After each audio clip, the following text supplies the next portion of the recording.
I do it for the people I work with every day. I do it for my family. We'll give our shirts off our backs for someone at one of these factories in a heartbeat because they're part of our family. They're part of our working family. This is Facility Rockstars, the podcast that celebrates the unsung heroes of our daily lives, facility professionals. I'm your host, Jay Culbert. Join me as we honor these great leaders, sharing stories, insights, and expertise that empower us all to learn and grow together. Facility Rockstars is sponsored by Collins, operating the way you operate in order to make your life easier. Welcome back to Facility Rockstars. I'm your host, Jay Culbert, and we have a very special show today. Both guests have been previous guests on the show, and one has been here twice before. Our first returning guest is Matt Twerdy. He serves as Director of Environment, Health, and Safety at Collins Aerospace, and his knowledge about the industry is simply unbeatable. We're excited to dive even deeper into his experiences and expertise today. Joining him is Joe Gilliland, who serves as a Senior Director, Health, Safety, and Environment, U.S. at Sanofi. We're excited to dive even deeper into both of their experiences and expertise today. Together, they bring a wealth of knowledge in the EH&S field, and I can't wait to hear their latest insights. Matt and Joe, welcome back to the show. Thank you, Jay. Thank you, Jay. Thanks for having us. Glad to be here again. I'm thrilled to have you back, guys. I mean, maybe I'll set it up a little bit too. You guys have covered so many topics and you have such vast experience with yourself and your teams in EH&S and facilities and safety and HOP. And the reason for the audience here, we wanted to bring everyone back together to bring all these concepts like to a finer point and kind of summarize everything we've previously shared with you. So I think, we can just jump right into it and we'll take the conversation where it goes, guys. But let's start with people matter and consequences drive behavior. There's our headline for today. And if we want to jump right into EH&S management systems, Matt, do you want to start us off? Yeah, I can start talking about that. Basically, EHS management systems are basically the backbone of our operations for EHS. Without a management system, you don't have structure around your EHS program, basically. But what I always try to talk about, Jay and Joe, and I've talked about this before, is that it's good to have the management systems, but you got to run those through humble leaders. You have to run them as a humble leader, collaborating with those closest to the work. I always talk about working with the workers, and Joe's got a great graphic behind him today, which I'll let him speak about. But you have to look at those systems. What I'm trying to drive now today in RTX in Collins is that we want to look at these programs through the lens of human and organizational performance. I'll remind the folks again about the 5 principles. Humans are fallible. People make mistakes, basically. Blame fixes nothing. Context drives behavior. Learning and improving is vital. Your leader's response matters, and it matters a whole lot. And when you practice those principles and look at your programs through that lens of those principles, it makes such a huge difference collaborating with workers and putting better policies in place. Outstanding. Joe, would you want to jump in on that as well? Yeah, absolutely. First of all, thanks for having us back, Jay. It's an honor to be on the show again. It's an honor to join Matt. I worked with Matt for many years, and it's a pleasure to be on here in his company as well. So I appreciate the invite back, appreciate the time with the both of you. I would say this, that the management system, as Matt talked about, it's crucial, and we could talk about some of the differences in the different companies. It's okay that these large companies are different. The premise or the principles that Matt talked about, it's really important to make sure that the leadership is humble and that you understand that less is more. And we talked, Matt and I talked earlier in the week about the complexities. The company that I'm in, they have around 189 different programs and procedures and policies at the management system level for the company. And they're working very diligently to standardize and to hopefully reduce that number. But in comparison, Matt, I believe you said you have 30-ish? We'll call it 30. Yeah, so 30 programs. So as a leadership team from starting from the ground up, through the middle management up to the C-suite, it's better to stay focused on less, get really good at those 30 programs, get really good at that system, and then grow where you need to, where you have industry risks or certain hazards or things you have to expand on, then put your energy into growing or adapting that program. But it's not about this with management systems. More is not more, or less is more. And I can't stress that enough. And working with Matt for many years, Matt's principles about keeping things simple, very down to the root of why we're in this, to do safety. You see the picture behind me. These folks came to work every day to build that Rockefeller Center and build New York City, right? They wanted to go home to their families. Did every one of them get to? No. We've improved over the last 100 years in safety, and thankfully we have better standards, better equipment, and better operations models. But it still comes back to that premise that the humble leadership needs to support the right development and the right growth. So we need to make sure that, hey, we're doing ladders last building, right? Making sure that we're using correct systems and we're endorsing that extra cost that might exist to do it safely. That has to be bought in and has to be part of the culture. Joe, to your point of less is more, I just want to bring up the large variance here, 189 versus about 30 systems, right? How do you manage that many? How do you approach that? Yeah, it's like drinking from a fire hose. So you prioritize. And if I go out to my digital board right now, the team is working on roughly 20 different programs right now, and we're just prioritizing and working down. And really, I've tasked them with managing upward.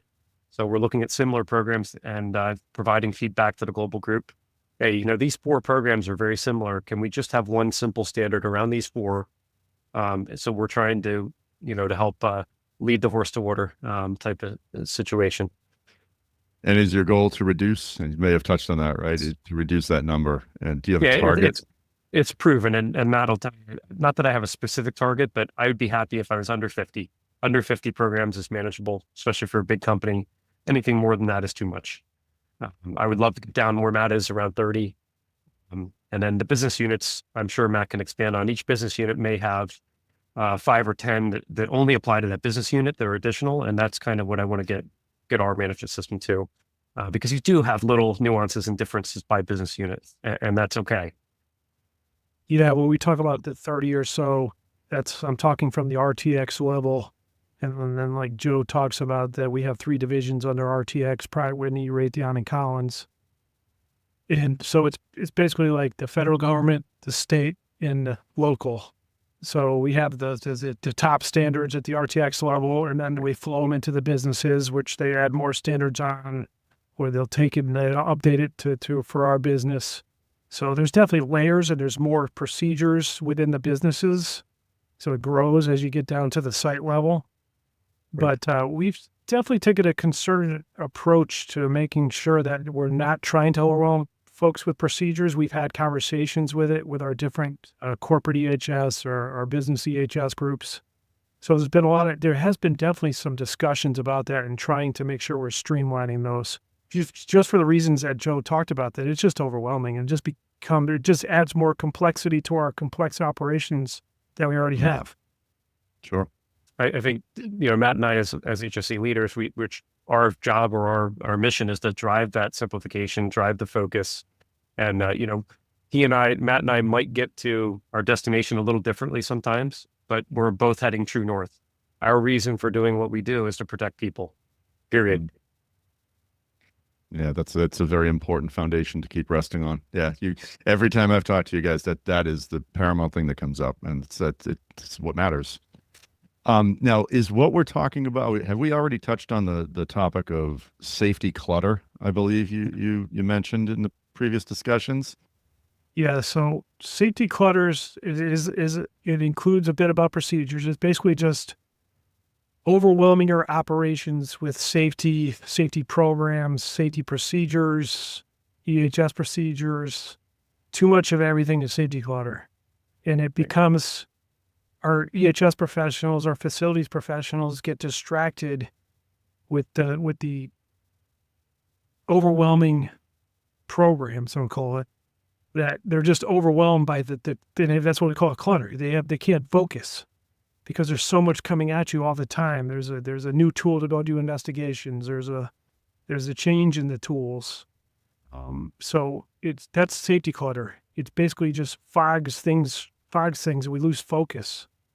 And that's what Joe just spoke about, that we want to keep things simple. We want to minimize safety clutter for us as EHS professionals and facilities professionals, but you also want to minimize that for the workers because distractions for workers are not good.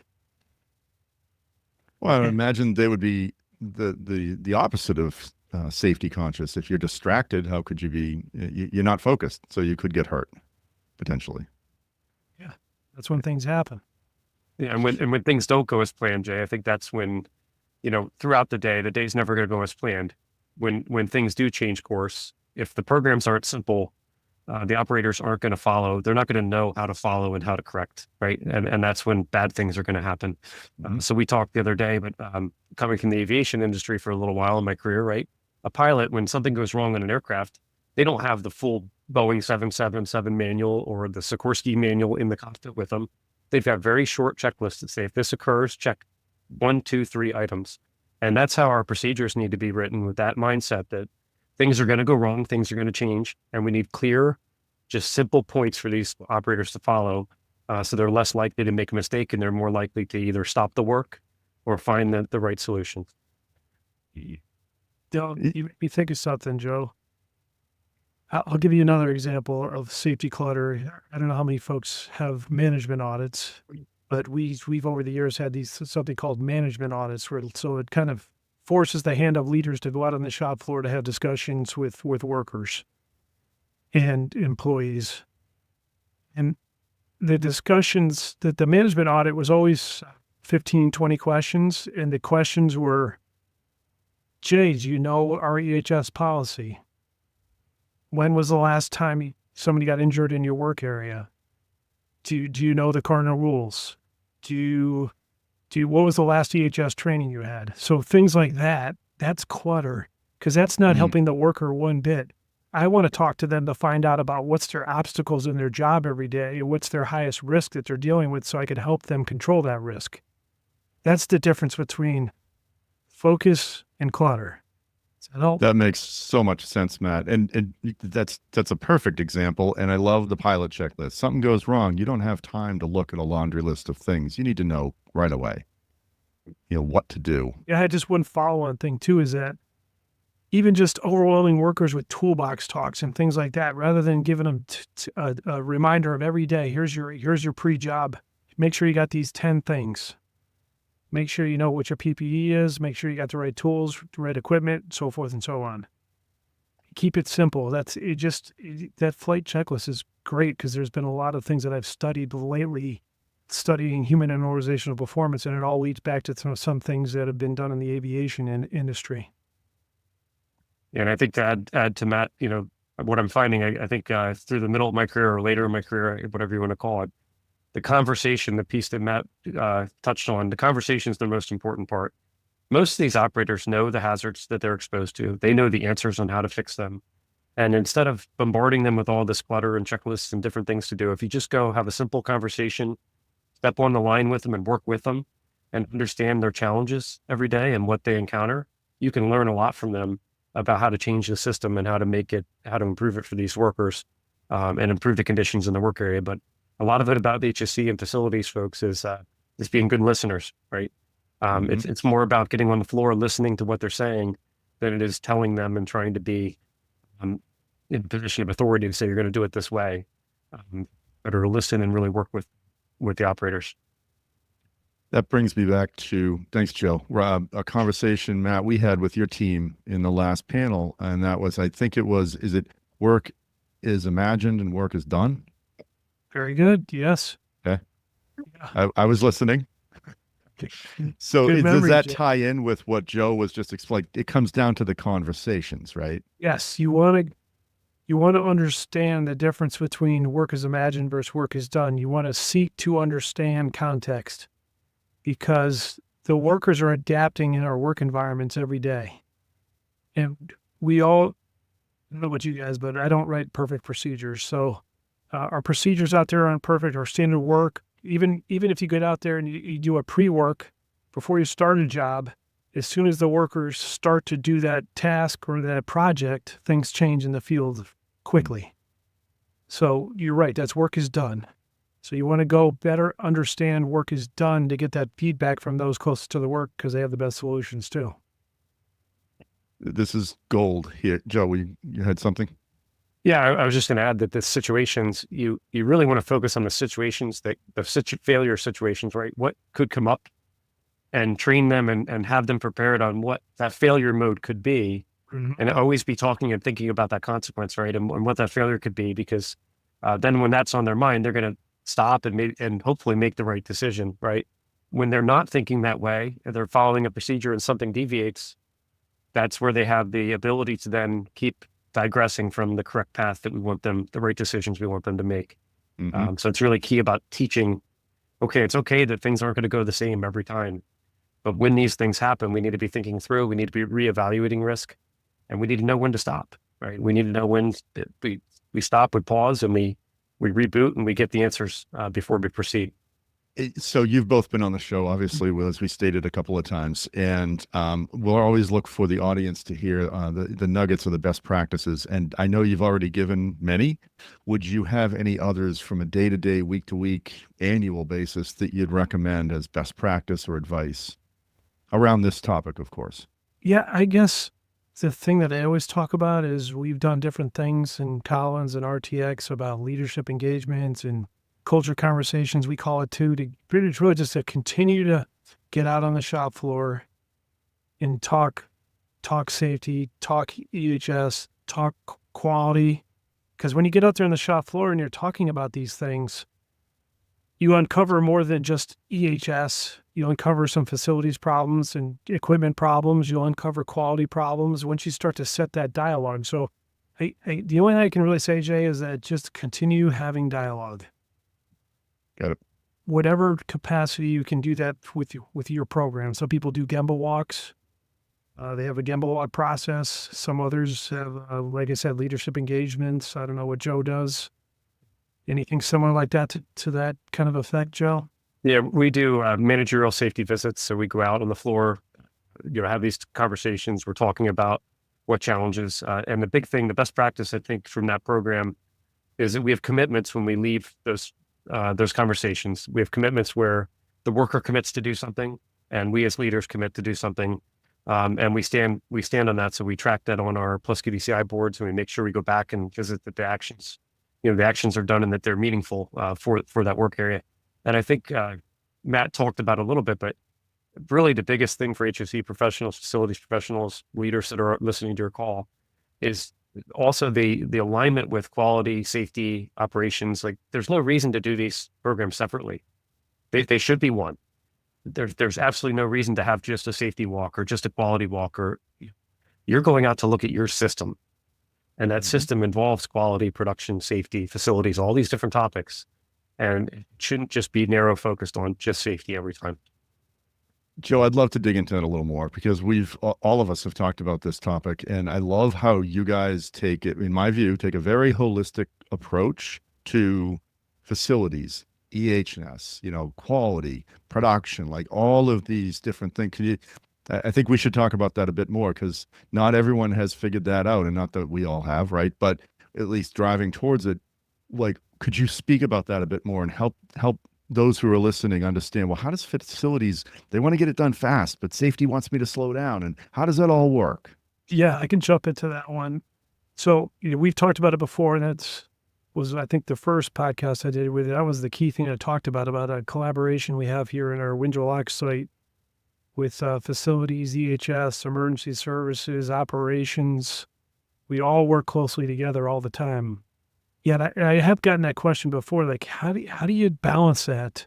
And it just becomes part of our drinking water, part of our culture, because we all work together all the time, and we set the expectations as leaders that safety is a value, compliance is a value, that we do this every day. We know there's a mission. I think you heard me say this maybe on the previous podcast, that I'd like to focus on mission first, safety always. Mm-hmm. That the mission is for the safer facilities is to get the project done or fix the equipment, but I want them to do it safe all the time, and they know that that's the way we operate in our culture. We've set those expectations by consistent application is the word I continue to tell people is the way you do this is consistent application and do it every day. Mm-hmm. And it takes hold. And then you see it within your organization. I see it happen right outside my office every day. I hear the facilities folks talking to my EHS folks about just doing a pre-work or write down a question on this job and I'm not comfortable with how we have it set up, and they have a conversation about it. It's just, you have to live it every day, working with your partners in your operations. I remember John jumped in on that too. John was talking about that on the panel discussion. I really liked the light that he shed on it. He was really keying into the whole imagined versus done too. Yeah, John he's another one that really, when I started introducing human and organizational performance, and I really started introducing that, and I showed them the black line and the blue line and which is basically work is imagined versus work is done. They really latched onto that. And they really just, the light bulb went off in their head. And Joe, we're talking about John as the head of our contractor program for EHS. He oversees the contractor program from the EHS perspective in Windsor Locks. And I started showing them the 5 principles of HOP and the black line and the blue line. And they really got it right away because they're the ones out there talking to the contractors every day, having to deal with things that change in the field. And it just, like I said, just the light bulb went off and they've just been excited about it ever since. Yeah, and I think just to add what you guys are talking about, Matt, we have to, as HSE professionals, be adaptive. You want the work to happen, right? And all of us want the same result, but things happen. And, Matt, as he talked about with construction safety, inevitably the wrong crane is going to show up, or a different crane than what was scheduled, right? That doesn't mean the lift can't happen. It means, hey, guys, let's get together. Let's understand, why is it different? How does it affect the lift? Let's redo the calculations. Let's look at what we're doing and make sure everybody's on board, and let's proceed and get the work done. And I think that the HOP model that Matt talked about in the first 2 podcasts, I think that helps drive a conversational culture, not a blame culture. And when you get into these companies where a procedure is not followed exactly and they blame the worker for not following the procedure, that's not the culture we want to be in. That's not going to get you to be one of these safe companies or to get the risk out of the work area. The conversation is where you're going to get the risk out of the work area. That worker knows more about that risk than we as HSE professionals will ever know. And the day that HSE professionals all realize that and focus from the worker up is the day that we put ourselves out of jobs, right? That's really where they can really help guide these cultures and help drive, the results that we want. Joe, you shared an image. I don't know if you want to share your screen, if people are going to be watching the podcast, if you have it ready. If not, that's okay. You can just kind of walk us through the complexities and the impact they can have. Well, most of us haven't probably read this book in 35, 40 years.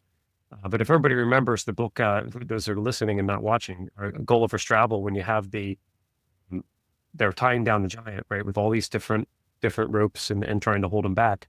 If you think of your HSE management system as the giant, and you think about each of the programs and policies and Clutter and all these things as the strings, in and of themselves, that string or that single policy has good intent, right? It's there for a reason.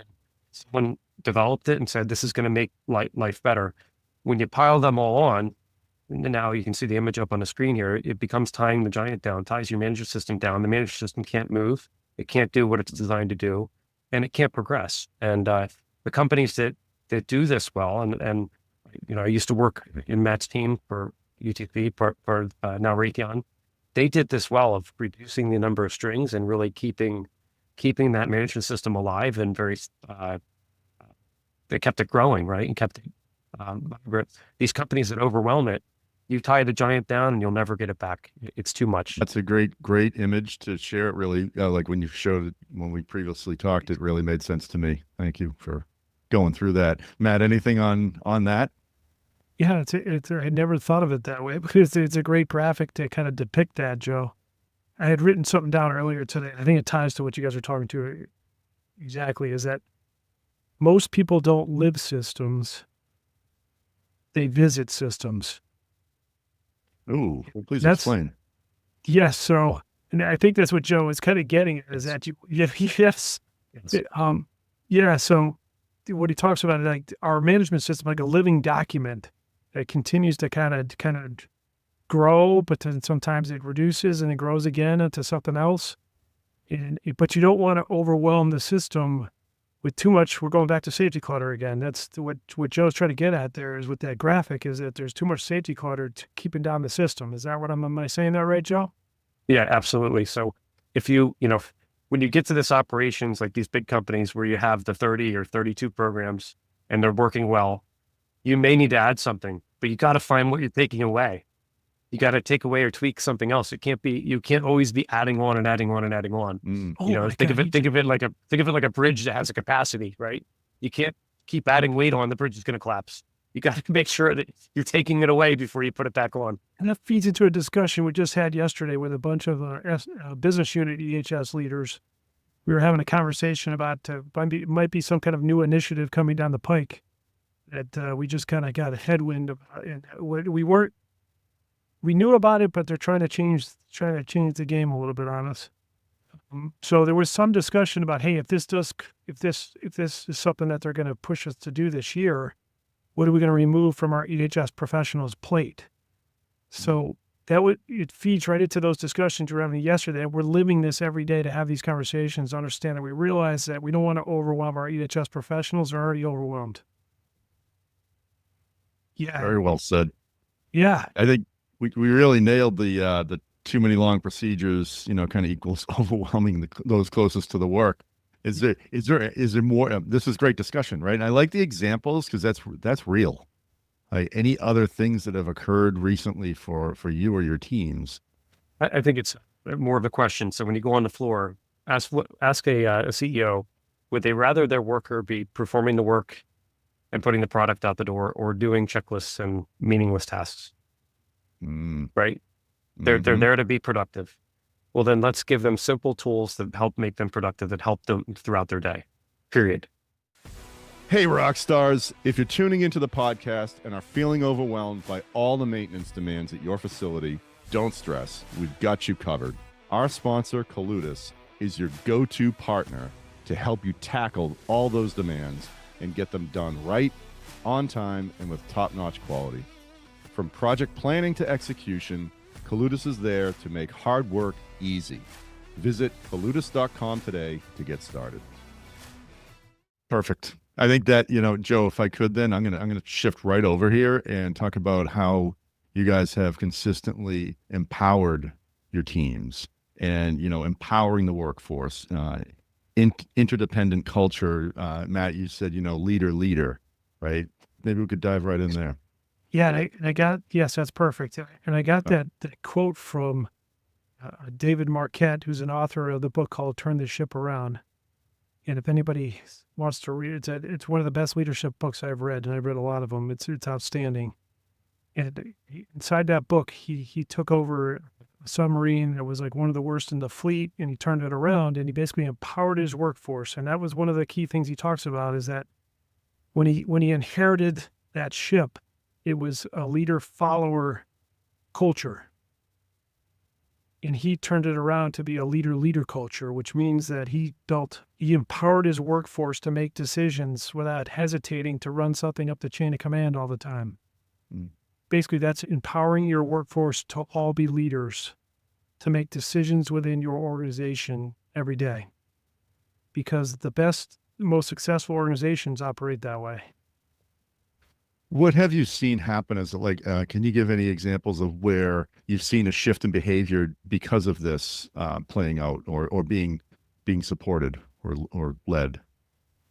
Yeah, you could see that with a operator on the shop floor making a decision to stop a job, raise his hand or her hand, and to get their supervisor, get an EHS professional to come look at something. They might have an idea to better do whatever task it was they had concerns with, is that they felt empowered. That's a great example, just being empowered to stop the task. That's empowering your workforce, just that simple. Mm-hmm. And then to go reach out to somebody and have a collaborative conversation is empowering the workforce to make those decisions. And then they didn't come get me to go say, hey, Matt, do you approve us doing this change on whatever task it was? No. They did it on the fly. They might have had a little quick discussion. They moved on. So that's basically empowering the workforce. That's a good example of people making decisions on their own. That's fantastic. You're making me think it goes back to hiring, right? When you're onboarding people, especially the leadership team, if you don't have a good culture fit or mindset, that wouldn't work, right? Yeah, and I think you'll see organizations and businesses that have higher turnover.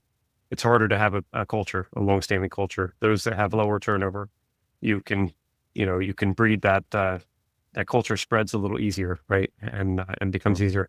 I think something that Matt that you touched on is important. It's when we do these walks, I always ask who's them, because people point out issues or they point out problems and they say, well, I told them about it.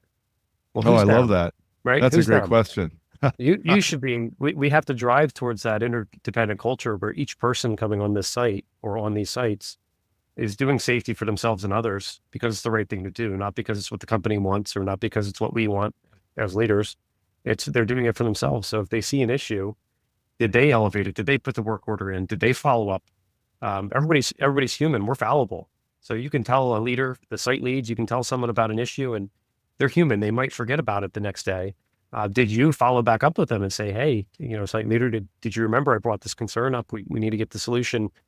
So I'd like to ask, who's them when I walk around? Because the employees will say, well, I told them about this. And, it's something where, okay, well, what are we doing about it? Right. You see something, say something, to do something is just as important, right? We've got to make sure there's action and that we're tracking it and we're holding people accountable to fix things that are wrong.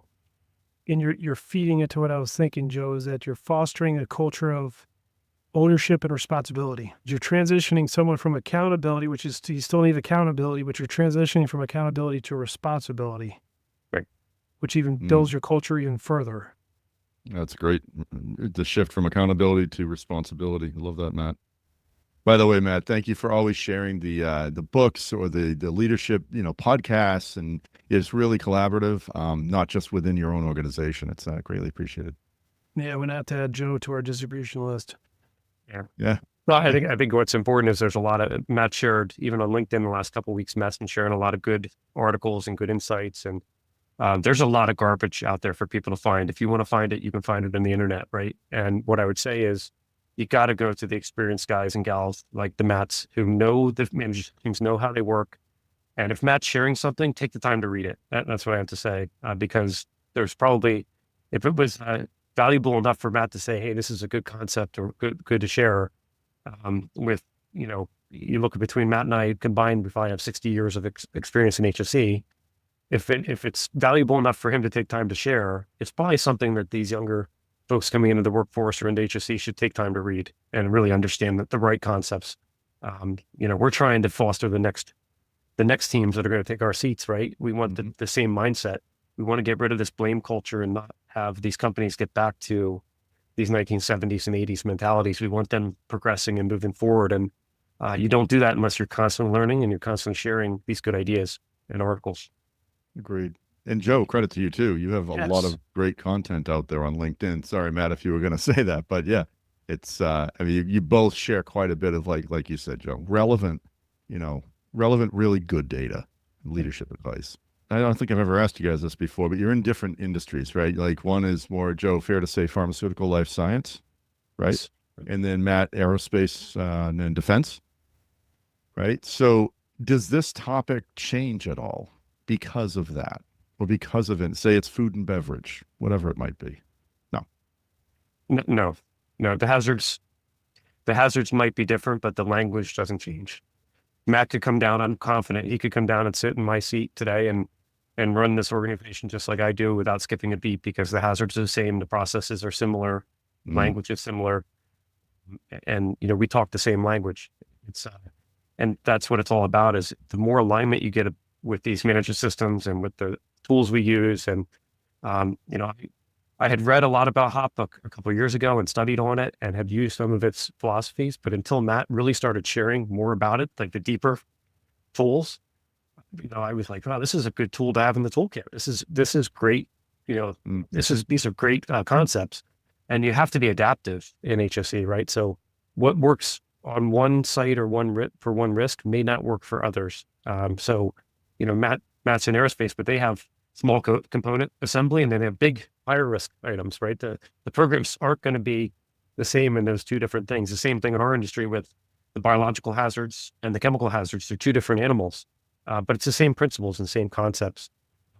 So it's having that simple system that drives your management system, drives your risk identification, drives the control, and drives that process. And then really that system can apply to any industry you're working in. Thank you, Joe. Matt, any other insight on that or perspective? Yeah, we're really talking about, I jotted down something else earlier today, is organizational excellence. That's transferable across all organizations, obviously, and empowering workers and driving culture. It doesn't really matter what product you make. That driving a culture of collaboration and trust, you want to build that everywhere. Absolutely agree. Excellent. We've talked on the other podcasts and recently about why you guys do what you do. Why did you choose this, right? Why is this? What's the root? What's the real importance here? Why does all of this actually matter? And I'd love to hear, I've heard a little bit of it, but I'd love to hear your whole perspective on, Matt, maybe you can jump in on that one. Like, why do you do this? Why do you have a passion for it? It's about the people. I do it for the people I work with every day. I do it for my family, for just supporting my family. We all do this. We all have a job to do, but we also have a family at home that we're concerned with, and we want our coworkers to go back to their families every day too, in one piece, the same way they came in. We want them to go home, and I just really enjoy just the work environment that you get out of environmental health and safety and working with facilities and collaborating with each other. So the biggest thing for me too is the collaboration, and that being able to do the things that I'm doing now with you gentlemen here and the things that I do with my group and others is just, I love the leadership, and I love leading the philosophy of HOP across the board, across companies. And that really just drives me every day. Thank you, Matt. And it's evident. It's very clear. You mentioned collaboration, and I've of course been at your office and I've seen the way your team interacts with each other. It's very impressive. It's very obvious, right? So yeah, thank you for sharing that. Joe, why do you do this? I think it's very similar. The things that drive me are very similar to Matt, right? It's each and every person. I do care about every person. We want to make sure that they go home to their families, that they can live great lives, and that they don't have any, that they don't have any debilitating losses or any problems that they've encountered because of work that we could have prevented, right? I do this because, I have two children, high school age children, and I want to see them successful. I want to see them safe through their careers. I want to see their friends safe through their careers. I want to see everyone that works here at our facilities. I want to see their families. The biggest joy that I get is when we do company events and we bring the families out, and you get to see everybody's kids and wives and husbands, and you get to see them outside of the work environment enjoying, and whether it's, having going grilling out or going to an amusement park or whatever you do as a company function. It's great to see people interacting with their families and with their loved ones, because that's why we're here, right? Work pays the bills, but we're here to be, hopefully everybody's priorities are on their family, and that's where, but when you take the passion like Matt and I do, each employee becomes our family, right? And I think that's the difference. And Matt will tell you, I've worked with Matt a long time. We'll give our shirts off our backs for someone at one of these factories in a heartbeat, because they're part of our family. They're part of our working family. And that's why we do this. We do this for the people. You just gave me goosebumps. And because you mentioned the company event with the families, and we had one a handful of years ago, and it was like, wow, I didn't know Nick had a high school child and a younger child, and just talking with them and just that's why, like you guys just shared, thank you. Just that's why we all do what we do, to help each other and keep each other safe. Yeah, and I think the more personal you make it within a work environment, the more the employees will get engaged in helping one another, because they know what's at risk, right? They know Bob has 2 children, or Jerry has 3 kids. They learn about their coworkers, and then they're all vested to protect one another. And that's really an important element. We're not robots. We're not, going to do the procedure the same way every time. That's not how humans work. But you have to introduce that human element and embrace it, embrace the culture, embrace the relationships. Absolutely. And you just made me think of something else, Joe, talking about the collaboration with building that, to have those relationships. And it helps us be more successful because under the right conditions, the group is always smarter than the one individual. Every time. Every time.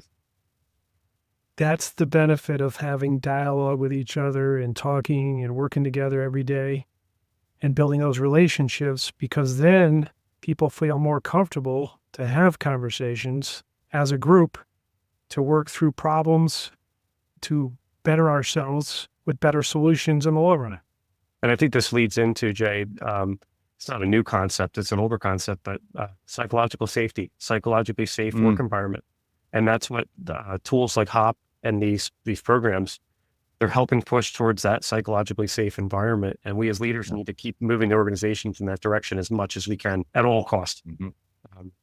You took the words right out of my mouth, so that was my next statement. This is psychological safety. Yeah. Couldn't agree more. And you know, to the point of that, and also collaboration, we don't know what we don't know. So if we're not open to hearing ideas and thoughts from others, we're very limited, personally or as an organization or as a team, right? Matt, I know you've said it, I don't know how many times now on the show, but with HOP, could you go through the 5 principles just one more time? Because if those who don't know them, if you could just please go through those one more time. So again, HOP is human and organizational performance. It came out of the nuclear industry as human performance and grew into, in the 2000s, it grew into human and organizational performance, because some of the history with this is that they were very focused on the person with human performance. Obviously, it was really about helping them control errors in the nuclear industry. But then as this grew and others got involved, they realized that, hey, we're missing a big part of this, which is the organization, which makes a big impact on the employees. So that's how it became human and organizational performance. And then it's a philosophy, not a program. I always say that. I always have to take a pause to remind everybody that it's not a program, it's a philosophy. I'm not selling you something off the shelf. It's a way of thinking. So that's why I started this off about talking about management systems and looking at your management systems through basically the lens of the HOP principles, which are humans make mistakes. Basically, we're fallible. We make mistakes every day. And we have to understand that when we're working in our work environments every day. And then number 2 is blame fixes nothing. So once you understand that people make mistakes, don't jump to blame. Don't judge. And then the 3rd principle is context drives behavior. And what I mean by that is our systems, our organizations drive the decisions people are making every day. And then the 4th principle is learning and improving is vital. So once I can get context, now I can go learn and improve. And we just talked about that, about having dialogue and talking to each other. That's what we're doing when we have those group discussions. We're uncovering context. The 5th principle is leadership response matters. It matters a whole lot. And I know it from every day of operating as a leader and practicing these principles. Thank you, Matt. I did intentionally want to bring that right back because you brought it up in the beginning, and it's like, yeah, really, we went through the depth of the discussion. So thank you. Yeah, I think the response matters is the hardest, right? In these organizations, you get working with leaders outside the HSE field, they want to see quick results, right? So something happens, their first instinct is, how do we get the line back running? Are we going to make the profits? Are we going to make the quarter? We have these conversations and condition them that their response should be, or has to be, is the person okay? What failed in the system and how can we get better and take ownership together? How do we make this better? And the leaders that do that are the ones that are more successful with these HSE programs. Outstanding, Joe. So I think we've taken about 40, I don't know, probably 45 minutes of talking about like really valuable data here. And are there any go-to, resources that you would recommend to the audience? Like obviously both of your LinkedIn have tremendous content, but whether it be for HOP or just collaboration or, work is imagined versus work is done, where would people go to learn more about this? Matt? One resource I'm thinking of is the Pre-Accident Investigation podcast. by Mhm. Todd Conklin. That's a great. He's a thought-provoking leader. I've learned a lot of what I'm talking about in the hop realm from Todd Conklin. Just listening to his podcast. He's also has several books out there. He's authored probably 10 books at this point. Short reads, easy reads. That's a great resource. I'm trying to think of something else, and I can't think of something else at the top of my head right now. Joe, you got any other ideas? Yeah, I would encourage people to follow their local chapters, their ASSE chapters, and get involved. And there's lots of good information to get. I know you guys have a regional meeting coming up here, I believe in the first week in May, and about a month away. Those are the types of events where you get like-minded people together. You can really interact and learn about what makes them tick and the different concepts. And like I said earlier, there's a lot of garbage out there, and you have to filter it out to who really knows what they're talking about and what concepts are really going to make a difference. And I think one resource that I'm using more is AI that I never used before. So I'll go into Copilot or one of these AI tools and start asking questions and seeing where it leads. The other day I typed in, "Hey, what are the safest companies, Fortune 500 companies?" And I was surprised at the names that came back. So now this week I've been researching, well, why does AI think these are the safest companies? Is it just because their rates are better? Are their workers' comp costs lower? Do they actually have good programs? So fast forward to my next week's post, I'm going to post the results probably on my LinkedIn next week, but I want to understand, well, what's making AI think that they're the safest company? So AI has become a new tool for me to go in and ask and just try to get data and then go through the data and validate it and see what's driving these HSC programs and what's working. The other aspect and why I think the AI is important, we started putting our injury data into AI and we're using it for predictive analysis. So we're looking at our trends and asking AI, what's our next injury going to be? Or here's the data for the last 3 years. We implemented a new program November 1st. Tell me if that program, AI, if that had a positive or negative effect. And the AI will tell you it had a positive or negative effect. It's crazy where this technology is going to lead. So I think that's where I don't want to be sitting here plugging AI, but I think it is the future to help us work more efficiently and to help us get the right information and the right concepts. So like I said, I go to the ASSE boards and I look at the information there, and now I'm looking more towards AI to try to find good research and good articles. Joe, I love what you just shared because that could be a whole show in and of itself, in the sense that you're gathering data, like why are they the safest? Are they truly the safest, and what's being measured? But I love that you're using it to predict what could occur within your own organization. That's brilliant. Yeah. Thank you very much for sharing that. Matt, did you want to? I'd love if you want to talk about your event for a moment in May, because we're going to attend. We're looking forward to it. Yes. Yeah, so the event is through the regional chapter of the OSHA for the Voluntary Protection Program Association, so VPPPA, and that's a program. That's the association that runs in parallel with the OSHA VPP program. So it's made up of OSHA VPP sites. So that's a program in OSHA that recognizes sites that have robust advanced DHS programs, or health and safety programs. And then there's an association for the VPP sites that they can belong to for conferences and best practice sharing and all the things that Joe talked about. And so my site in Windsor Locks is a OSHA VPP site, and then the regional conference is in the beginning of May 6th or 8th. Southbridge, Massachusetts. It's welcome to anybody. You can Google it. It's a great conference. I'm actually going to be the keynote speaker talking about human and organizational performance to kick it off. We have a great slate of speakers for breakout sessions and some closing speakers that are outstanding. And it's just a great small conference, 100 to 150 people. And we just talk about safety and get together with a lot of these sites that have advanced programs. Excellent, Matt. Thank you. And I think if I heard correctly, just Google VPPPA if you wanted to get the information. Do Region 1. Region 1. Okay, got it. Yeah. Then it'll ping our website, and you'll see the conference information there. Excellent. Looking forward to that. Glad you're coming. Of course.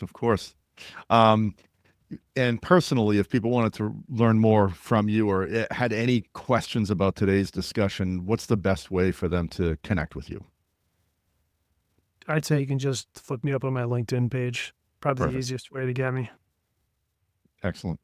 Joe, same for you? Yeah, reach out to me on LinkedIn. I check it every day.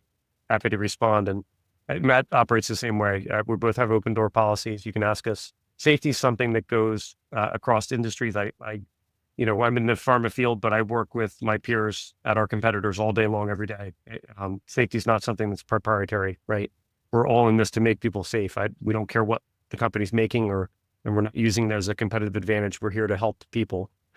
So I think this is one field where we work with our competitors a lot, and people don't understand that.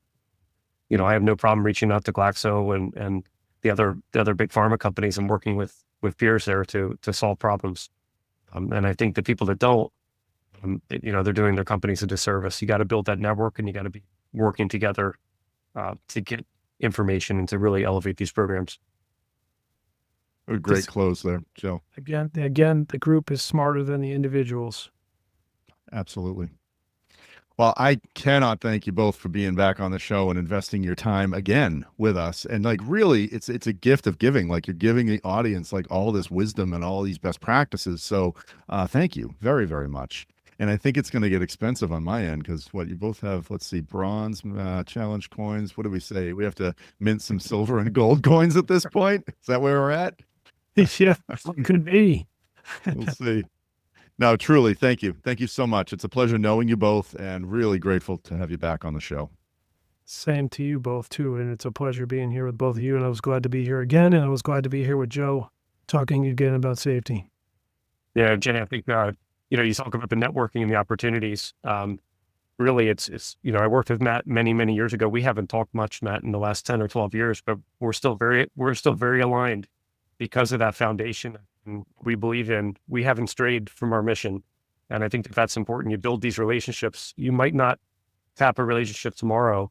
It might be 5-10 years down the road, you have an issue where you need help. And we're not all experts in all the areas, right?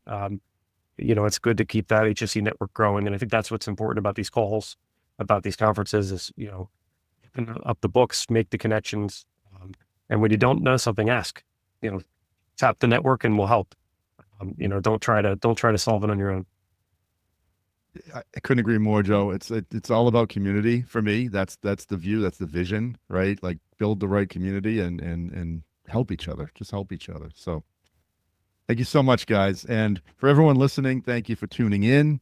I'm sure you learned a lot today. Feel free to reach out to Matt and Joe if you have any questions for myself. If you enjoyed the show, tell someone else about it. And another great episode. So we'll see everyone next week on another episode of Facility Rockstars. It's a wrap. Another episode of Facility Rockstars is in the books. Facility Rockstars is sponsored by Colludus, operating the way you operate in order to make your life easier. Until next time, facilitate and rock on.